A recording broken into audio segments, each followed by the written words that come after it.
We don't need more guitar plugins.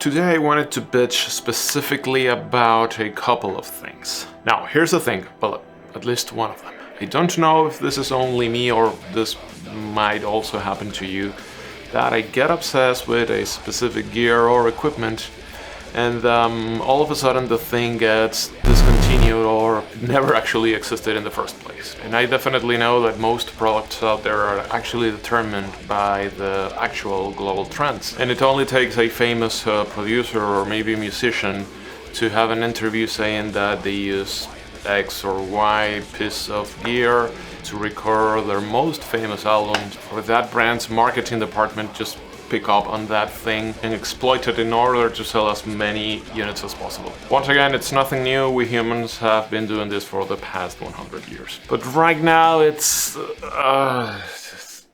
on a whole new level. Currently we are living in the snake oil age, and you can't even scroll on your Instagram feed without every 5 minutes encountering an ad of someone trying to sell you their BST guitar amp. We don't need more guitar plugins. We are getting bombarded every single fucking day by useless, silly gear and plugins we don't actually fucking need. And how about bringing back some equipment and gear that will actually help and improve your workflow in your studio? Now, this is my personal list.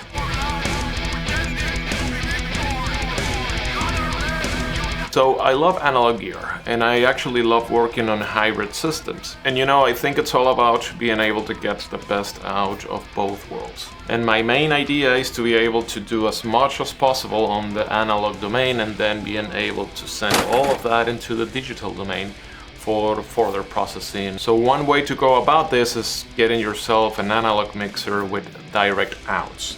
This will allow you to get the signal out of your computer through your audio interface or AD converter straight into your analog mixer, where you are going to be able to mix and manipulate everything on the analog domain. And at this point you can send all of the processed signal that has been treated on the analog domain straight into the digital domain via the analog mixer's direct outs. And what's the issue with this, you might ask? Well, the thing is that there are only just a handful analog mixers out there that are still available that have this option, the direct outs. But actually not so long ago you were able to find mixers with direct outs. Soundcraft used to have a whole bunch of them. You can still find this analog mixers with direct outs on the used market. A 24 or 32 channels analog mixer, it's a big, heavy, bulky thing.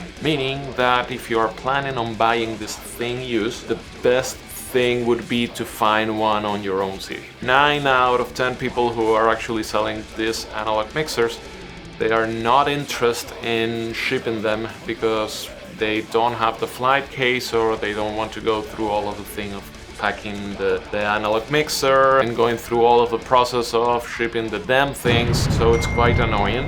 The other thing is that most of these analog mixers, they were mainly aimed to the live use. Meaning that normally these mixers have a whole lot of abuse under their skin. It's Pandora's box type of situation. So obviously the great thing about buying something new, just like let's say you want to buy something with Thomann, is that no matter the size, if the thing costs more than $100 or euros, they will ship it for free, at least in Europe. And if you're still willing to go and buy yourself one of those used mixers, in my case, I unfortunately I live in an island, and the shipping rates were almost half or 1/4 of the price of the mixer, which, you know, makes no sense.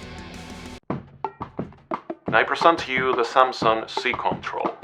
It's an affordable monitoring system that comes included with a talkback mic, plenty of options for setting up multiple outputs. It comes from a reliable brand, and of course they discontinued the damn thing.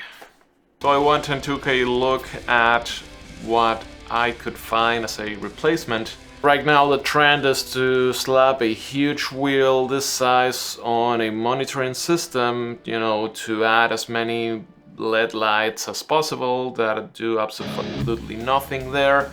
and to include an audio interface in the monitoring system. So it's no longer a monitoring system, it's an audio interface with a monitoring system. You know, those type of situations of jack of all trades. That low tier sub $200 useless crap, or the high-end thing which marks way above 1K. Once upon a time I was using Apple, I was using Mac, and everything was doing great. I had my audio interface and everything was just dandy. And Apple being Apple, of course, they are selling their things at a stupid price, offering half of the features that Windows actually offers. So I was like, f it, I'm going back to Windows. And at the moment I was working with my lovely old trusty Focusrite Sapphire Pro 26. Beautiful unit, the pre's are amazing. Never had an issue with this unit until I tried to connect that thing with Windows 11. Fuck Microsoft! Let's just say that this has become a $300 paperweight. I cannot use it unless I make a partition on my computer and throw a Windows 8 or 7 or something like that. It makes so much sense for a brand to create one that I don't understand how this thing does not exist. So, what I want to close this video with is that sadly gear, equipment and everything is completely dependent on the actual trend. For example, guitar-wise, you know, everyone is doing 8 strings, 9 strings and the fan fret thing, and people are going apeshit about IRs, and I fully understand that it's not going to be profitable for a brand just to come up with something that it would actually be useful, but it's not going to sell. My main point here is don't be like me.